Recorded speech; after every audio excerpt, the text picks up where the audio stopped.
মুভির শুরুতে প্রধান ক্যারেক্টার উইকে দেখানো হয়। উই হচ্ছে এই শপিং মলের মালিক। তার সবকিছু গুছানো এবং পরিষ্কার চাই।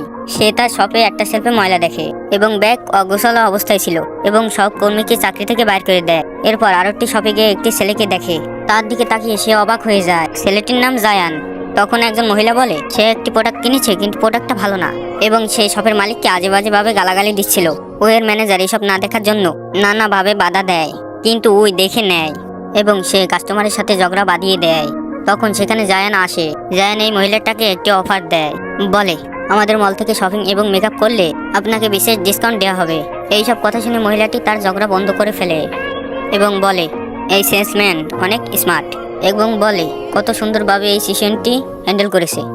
ওয়ের ম্যানেজার তাকে বলে তার নাম জায়ান, এ আজই জয়েন করেছে এবং তার আগের কোম্পানিতে টপ সেলার ছিল। সন্ধ্যায় নতুন এমপ্লয়ীদের পার্টিতে ওই অনেক বেশি ড্রিঙ্কস করে ফেলে আর মাতাল হয়ে এসে পুরুষের অষ্টমী চলে যায়। জায়ানকে দেখে বলে তুমি কি আমাকে ফলো করছো? জায়ান বলে এটা জেস্ট টয়লেট। ওই বলে সে সত্যিই জেস্ট টয়লেটে ঢুকে পড়েছে। তখন হঠাৎ সে জায়ানের উপর পড়ে যায়। তখন জোর করে সে জায়ানের বেল্ট খুলে নিয়ে যায়। জায়ান তার পিছু পিছু আসে। ওই জায়ানকে জিজ্ঞাসা করে সকালে কেন আমাকে সাহায্য করেছিলে? আমাকে পছন্দ করতে শুরু করেছো নাকি? জায়ান বলে আমি আপনাকে পছন্দ করি না, আমি শুধু সমস্যা সমাধানের চেষ্টা করেছি। নেশা কেটে যাওয়ার পর ওইকেও অষ্টমী দেখানো হয়। সে মাতাল অবস্থায় জায়ানকে কি বলেছিল